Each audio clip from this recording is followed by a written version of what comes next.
Welcome to another episode of the Crypto Exchange, a Troutman Pepper Lock podcast focusing on the world of digital assets. I'm Ethan Ostroff, a co-host of the podcast and a partner at Troutman Pepper Lock. Before we jump into today's episode, I want to remind you to visit and subscribe to our blogs, consumerfinancialserviceslawmonitor.com and troutmanfinancialservices.com. And don't forget to check out our other podcasts on troutman.com/podcast. I am stoked to be joined today by my co-host, Alex Barrage, and our partner, Matt Bornfreund, to discuss recent activity by the federal banking regulators and talk a little bit about Congress related to the digital assets industry. We'll talk about the rise of new banks and innovative business models in the banking sector and their impact on the digital asset industry, as well as recent developments in stablecoin legislation and some other recent interesting things going on from these regulators in Congress and coming out of the White House. Alex, Matt, thanks so much for making time today and joining me. I thought as sort of the lead in to this, from my perspective, fast-moving conversation that seems to be shifting and new things coming out almost daily. It's kind of been fun to try to track it and keep our arms around it, right? That we might just sort of level set with coming into the new administration, what were we getting from the Biden administration? In that context, I think number one, talk about SAB 121, issued in March 2022, placed a significant restraint on the ability of banks to maintain custody of crypto assets on behalf of customers at a high level by requiring a reporting company bank to reflect both an asset and a liability for which the bank must reserve capital on its balance sheet, even though it's not the owner of the crypto.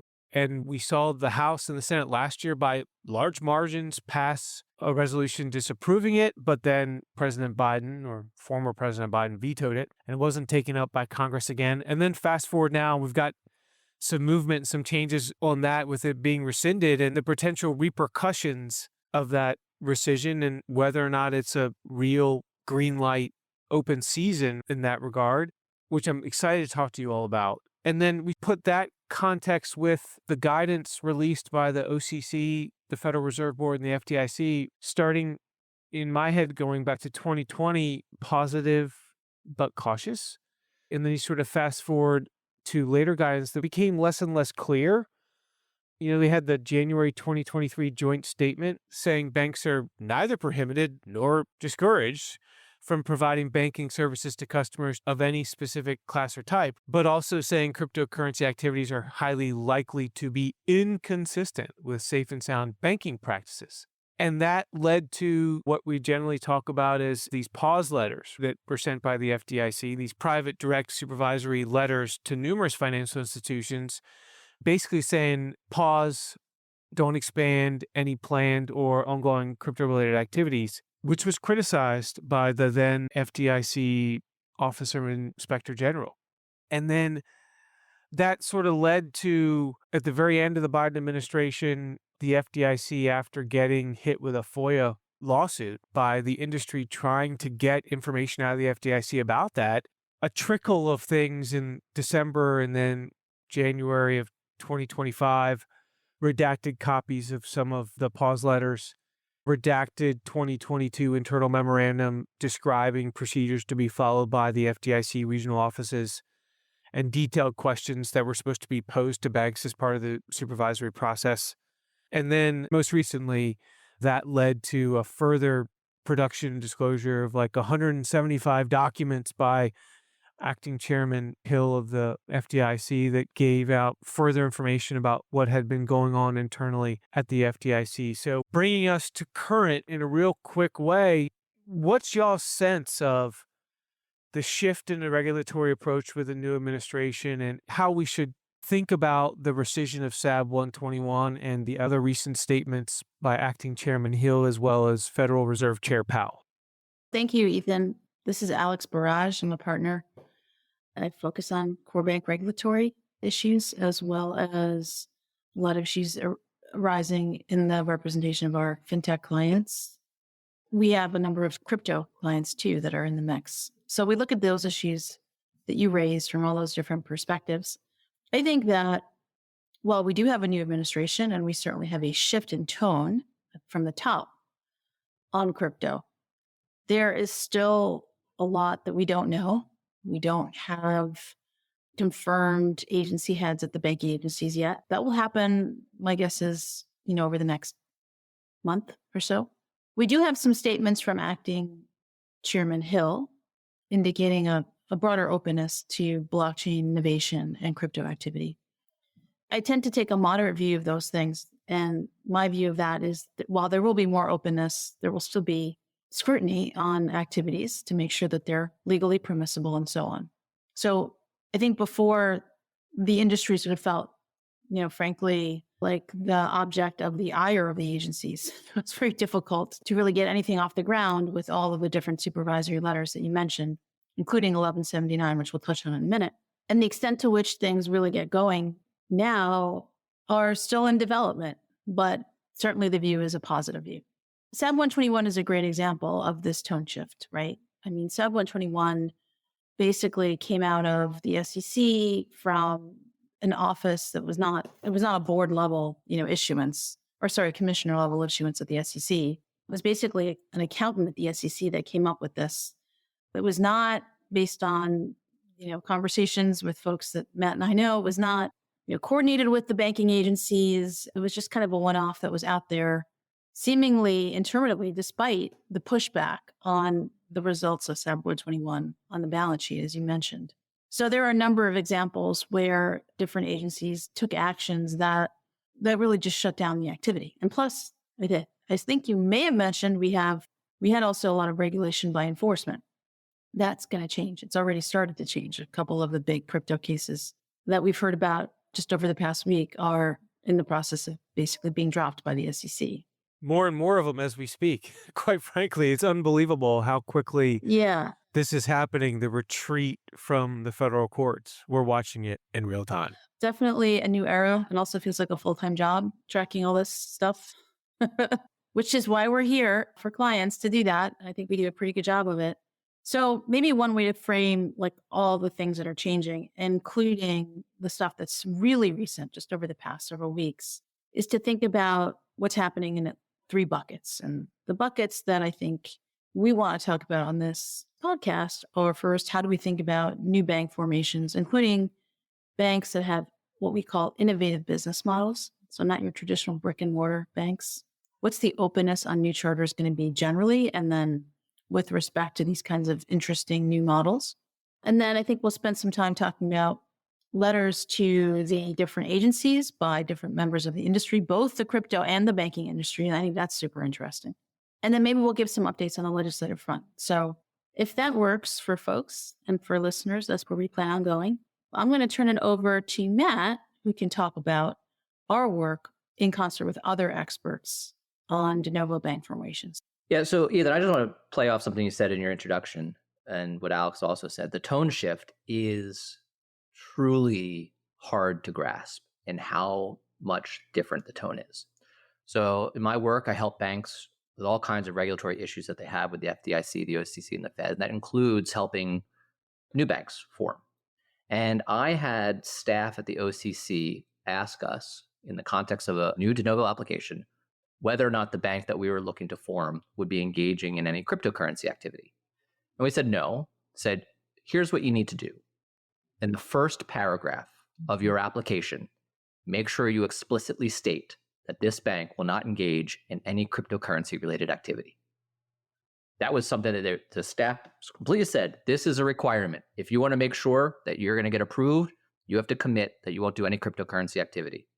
Right there, paragraph 1 of your application. Now, contrast that with the tone shift over the last month, where it's, oh, yeah, we're open to considering all kinds of options for cryptocurrency. Alex is definitely right. It doesn't mean that there is just free range to do anything you want and all the rules are gone. There's a lot of questions still to be answered.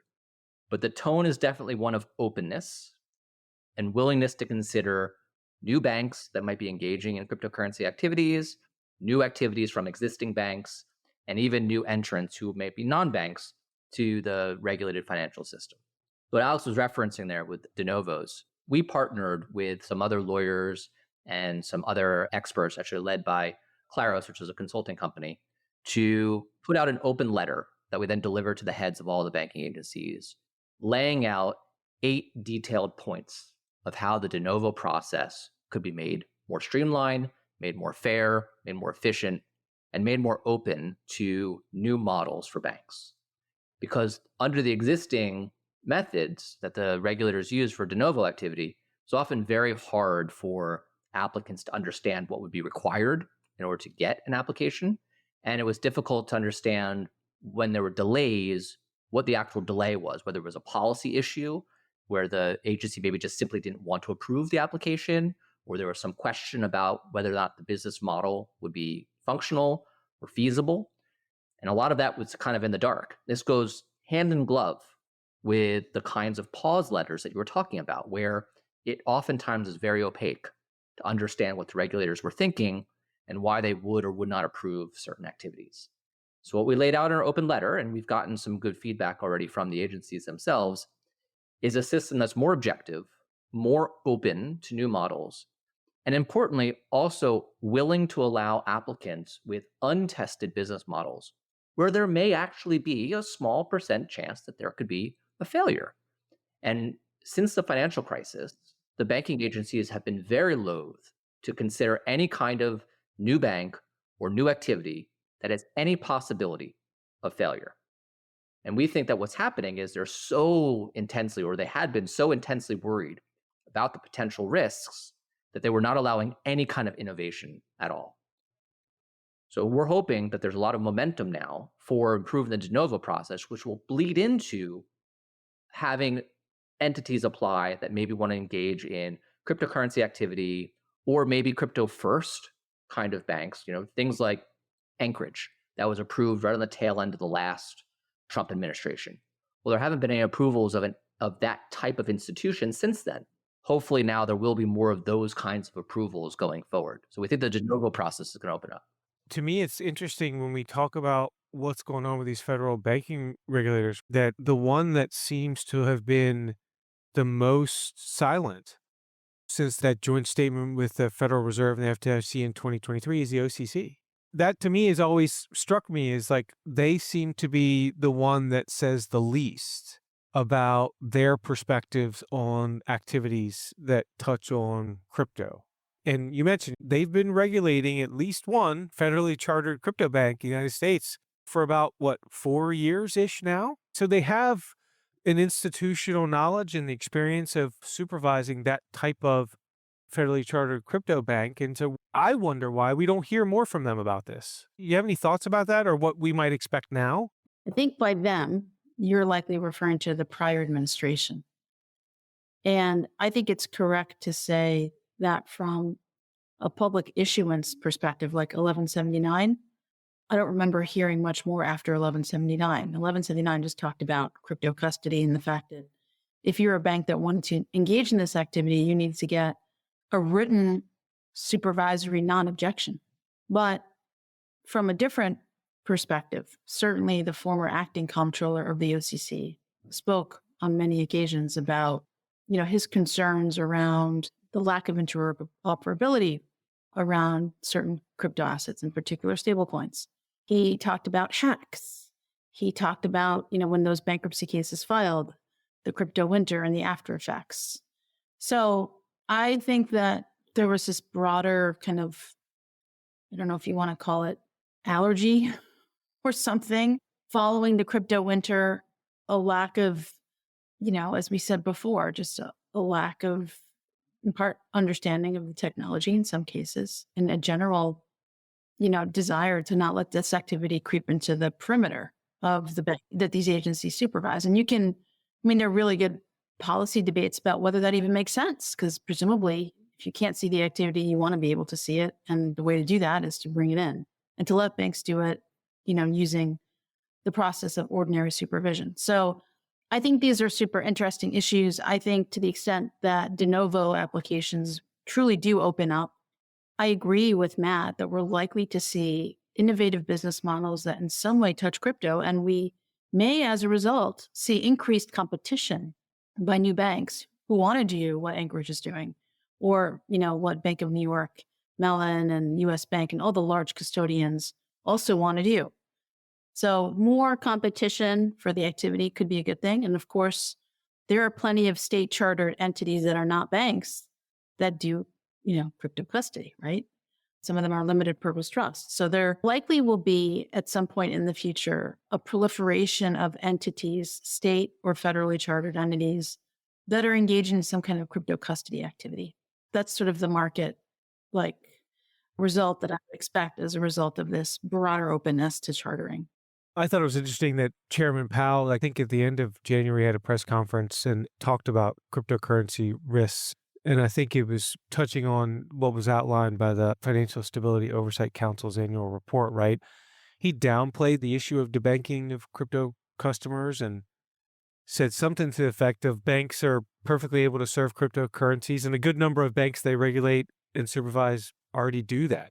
Well, maybe his position has modified a little bit over time, because when he testified last week, he is on record saying that debanking is a thing that they are looking into, that they are taking seriously. A few days ago, Vice Chair Michael Barr came out with a speech and basically said, I don't think this happened. And by the way, the Fed does not discourage specific types of entities from being banked. So I feel like if I'm stepping back, I'm hearing different messages from different people at the Fed, which would not be a first. I think you have to disambiguate some of these things, right? So there's the question of banks providing traditional banking services to companies that engage in crypto activities. And then there's also banks engaging in these activities themselves. And the degree to which actual debanking has happened, we're actually seeing is worries about other kinds of risks that potentially cannot be managed.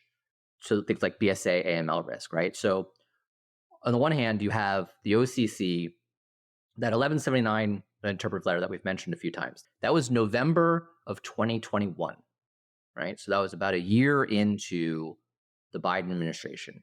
And what that letter actually did was it clarified that there was 3 previous interpretations that had come out from the OCC and said that banks for themselves can engage in certain kinds of cryptocurrency activity, particularly trust activities, holding crypto in custody and functioning as nodes, right? And it layered on this additional aspect. It said, yeah, we're not saying that banks are not allowed to do those things themselves. What we're saying is that if you're going to do them, you have to do it consistently with your safety and soundness obligations, which includes BSA AML. So I think what you saw in the background was a lot of banks who wanted to engage in this activity, but felt that they couldn't manage the risks in the way that the regulators wanted them to manage the risks. And so what comes out of that is different views. If you're of the opinion that the product you're providing is not one that's risky, and all you want from your bank, right? You're a cryptocurrency company, and all you want from your bank is like a settlement account, and that bank tells you no, it feels like the industry is being told, no, we can't bank cryptocurrency, even if the bank wants to. So for them, that feels like debanking. But from the regulator standpoint, what they're trying to say is, look, we've always said that a bank is allowed to provide these services to cryptocurrency companies as long as they can do it in a safe and sound manner. It's not our fault that you can't do it in a safe and sound manner. So a lot of this is like, how much weight do you want to put on this phrase debanking versus where is the emphasis? Is it a bank that wants to engage in it as principal versus a bank that wants to provide these services to cryptocurrency companies? And where are the different risks? And it may actually be the case that it is less risky for a bank to act as a custodian for cryptocurrency than it is for a bank to provide on-ramps and off-ramps to some other cryptocurrency company. You mentioned 1179. Thanks for breaking it down so well. It's been a pain point for the industry, so much so that, several weeks ago, Coinbase, early February, submitted a letter to the OCC requesting, first saying there was a need for regulatory clarity and urging the FDIC and the OCC and the Federal Reserve to confirm a couple of things. The first was to confirm that banks are permitted to offer crypto custody services, either directly or through established third parties. So it wasn't just the custody of the crypto, it was actually enabling the buying and selling of crypto by banks, right? And the second ask was remove the, quote, unlawful, inconsistent impediments for those service providers to partner with banks. And what's interesting about this letter is, it's coming just right on the heels of the new administration.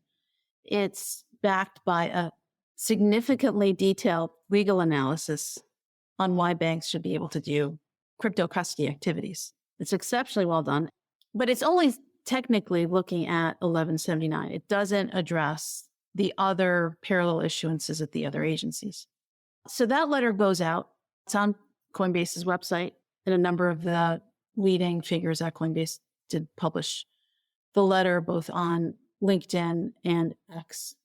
Following that letter, and likely also happening in parallel, we saw the American Bankers Association, the Association of Global Custodians, BPI, which is made up of many large banks, the largest banks, SIFMA, the Financial Services Forum, and the Clearinghouse. So basically, the epitome of TradFi plus a focus on custody trade group. They sent a letter to the new special advisor for the artificial intelligence and crypto. That's David Sachs, the czar, I think is what he's known as. And basically, they made a couple of asks there. They asked that David Sachs re-review and rescind policy statements and guidance issued by all federal banking agencies, so not just any one particular one, hamstring the bank's ability to operate in the digital asset space. So they're going beyond the ask of Coinbase, right? They're going much broader than that. And secondly, these group of very large banks requested that within the working group, the crypto czar, David Sachs, which was set up by an executive order pretty early on in the second Trump administration, that they please add the federal banking agencies to that list of agencies that can be part of that much broader working group. And so in that respect, it also went beyond the Coinbase letter that preceded it. It talks about a myriad of policies and guidance in the letter. And it's fascinating to see, and I always think this is really interesting, all the different entities at the masthead of the first page that are united on this issue. Well, this too, I submit, is a pretty important change in tone. It's not just the administration that's changing tone. It's the largest banks that now see that SAB 121 is no longer.